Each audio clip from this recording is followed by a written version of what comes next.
그래서 내가 임팩트를 눌러서 어느 정도 클럽의 회전을 걸어서 스윙을 하는 이 동작 안에서 내가 가지 말아야 될 곳과 꼭 가야 될 곳을 알고 있어야 됩니다. 클럽은 백스윙 하프에서 반대 팔로우까지 갈 동안 이런 회전이라는 힘을 얻습니다. 회전을 내가 해야 되는 것도 있지만 이 회전을 할 때 1초 안에 300도의 회전을 건다고 우리가 예상했을 때 1초보다 늦은 상태에서 여기서 멈춰버리면 나중에 얘가 안 오기 때문에 내가 몸이 가는, 결국은 원래 큐브 안에 움직여야 될 헤드가 부족한 때문에 내 몸에 있는 큐브를 이탈하면서까지 몸을 써지는 이런 행동이 나올 때가 있습니다. 대부분의 아마추어 분들이 이런 식으로 지금 플레이를 하고 있으면 자기의 받침대를 정확하게 모르고 절대 몸이 그 받침대를 넘어가면 안 되는데 이 헤드가 도는 양이 적다고 판단되는 동물적 감각 때문에 몸이 덤벼지는 행동이 나올 때가 있습니다. 그 부분을 우리가 알고 있어야 됩니다. 내가 큐브를 이탈했다 해서 잘못된 것도 있지만 그 큐브를 이탈했다가 엄청난 잘못이라고 치부할 수 없는 게 헤드가 못했으면 그냥 내 몸은 가만히 있고 유지하는 걸로 가서 내 큐브 안에서 그냥 플레이가 끝났으면 이 헤드의 잘못으로 얘기가 될 텐데 괜히 몸이 얘 좀 도와주겠다고 오지라퍼 한번 해가지고 몸이 가버리면 얘가 원래 혼날 거를 지금 얘가 혼나고 있는 겁니다.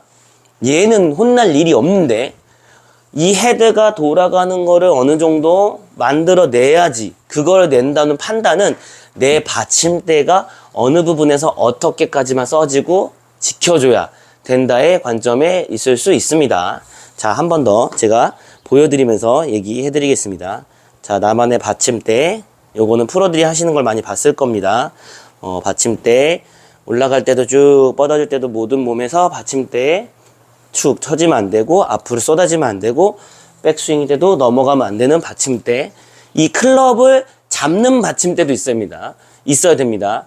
백스윙 올라갔을 때 내 몸으로 적당히 오는 이 받침대들, 요렇게 이 받침대들, 이게 되게 중요합니다. 쭉 나한테 오지 못하게 받침대, 자기 공간에 보이지 않는 받침대는 굉장히 많습니다. 그 받침대가 항상 내가 갖고 있는 내 실력에 맞춰서 그 받침대가 존재한다라는 것만 알고 있어도 내 스코어가 저절로 내려가고 내가 원하는 공의 방향을 내가 컨트롤하고 잡을 수가 있습니다.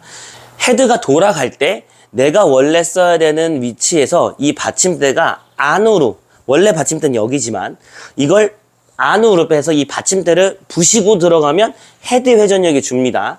그럴 때는 공이 이렇게 휘는 페이더가 나옵니다. 받침대를 뚫면 이렇게 페이더가 나는 공이 나옵니다. 그리고 또 하나는 원래 내려가야 되는 타이밍 안에서 보이지 않는 받침대까지 가지도 않고 그 전에 멈춰져서 원래 얘가 안으로 들어오지 않는 여기에 받침대를 또 헤드가 무시해서 회전해지면 훅이 나는, 드로우가 나는 현상을 납니다. 저희들은 이런 걸 가지고 공의 구질을 조절을 합니다.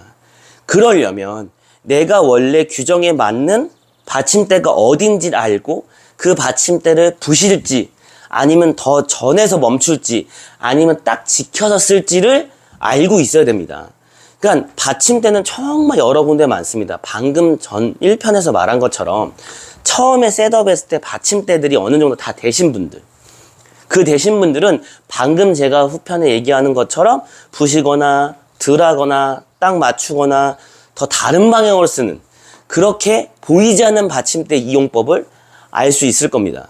이 보이지 않는 받침대는 사실 프로들 같은 경우는 아마추어 분들한테, 그러니까 자기 레슨자한테 설명하는 게 굉장히 어렵습니다. 기준점이 달라서입니다. 프로가 알고 있는 기준점은 정말 프로페셔널한 그 스코어 안에서 우리가 스코어로 따지면 74타 미만의 보이지 않는 받침대를 아마추어한테 얘기하다 보니까 우리가 그 운동의 태라는 거를 그분만 아는 것처럼 초보자는 모르고 초보자는 그걸 모르는 관점이 있는 것처럼 프로가 보는 그 사람만의 몸의 행동의 받침대가 있는 겁니다. 근데 이제 잘 가리키는 프로님들 같은 경우는 그 관점을 어느 정도 설명을 잘 하면 이분은 90대 정도 치니까 이 정도만 움직여도 충분할 것 같아. 그리고 이분이 요청하는 게 80대로 가는 거면 나는 80대에 보이지 않는 받침대로 설명해주면 되는 것 같아. 이런 커리큘럼이 좀 나눠져 있는 분이라면, 아니요, 회원님 지금 충분히 잘하고 있어요. 그 대신 회원님이 5타, 6타로 더 줄여서 90대가 만약에 80대가 가려면 이 정도 받침대는 알고 있어야 되고 이 정도 규정은 알고 있어야 된다. 지금 회원님이 쓰고 있는 큐브는 95타의 큐브고 회원님이 원하는 85타를 가려면 더 불편해야 더 힘들 거라고 생각하면서 훈련을 하셔야 된다. 근데 그 훈련이 95를 치고 있는 사람이 85로 갔을 때 보이지 않는 받침대 자기 큐브를 판단하는 것 자체도 어렵기 때문에 우리한테 배우면서 같이 해나가는 거다라고 얘기하지. 이거 안 돼요. 저거 안 돼요. 그거 아니에요. 이거는 조금 본인만 아는 레슨일 수 있습니다. 저도 어릴 때 그렇게 레슨을 했던 것 같습니다. 하지만 연차가 쌓여가면서 이분의 등급을 내가 내려와서 알고 이분이 보이지 않는 받침대와 정렬 부분을 내가 설명해주면서 이 위치를 알려주자. 이 사람의 능력에 맞는 받침대부터 알려주고 그 다음 스테이지를 넘어가는 받침대를 설명해주면 못 알아듣는 분도 많지만 대부분은 알아들으셔서 조금 이해가 뒤에 되는 분이 있지만 내가 실력이 높아지면 이 정도의 간격을 써야 되는구나, 이런 게 좀 있는 것 같습니다. 그러니까 아는 만큼 보이는 겁니다. 내가 등급이 높아지면 95타, 105타에 치는 그 사람들의 포즈를 어느 정도 보입니다. 근데 내가 그 정도의 수준이 안 되면 사실 내가 갖고 있는 위치밖에 안 보이기 때문에 나보다 실력이 높은 사람들의 보이지 않는 받침대라는 그 공간이 내 눈에 보이지 않는 겁니다. 심지어 공 가는 방향이나 공의 구질도 요 정도 출발하면 나는 괜찮은데 이만큼 치면 괜찮아의 관점도 서로 다르기 때문에, 그래서 프로가 치고 했는데 아마추어 분들이 왜 잘 갔는데, 그거는 그분 입장에서 잘 간 거고 제 입장에서는 잘 안 간 거기 때문에 그거부터가 벌써 보는 시야적인 게 다르다고 생각하시면 됩니다. 그래서 이 보이지 않는 받침대를 신경을 많이 쓰시다 보면 이 공을 어떻게 쳐야 된다, 이거보다 내가 왜 이걸 잘 못 지키지, 여기다가 갖다 놓고 여기서 이렇게 손목이 왜 자꾸 풀리지, 돌리지, 빠지지, 내려가지, 자꾸 뒤로 빼지, 이거를 알 수 있습니다. 얘도 받침대가 다 있는 것처럼, 자, 요 정도까지만 이렇게 라인을 따서 요 정도까지만 쓰면 되겠다.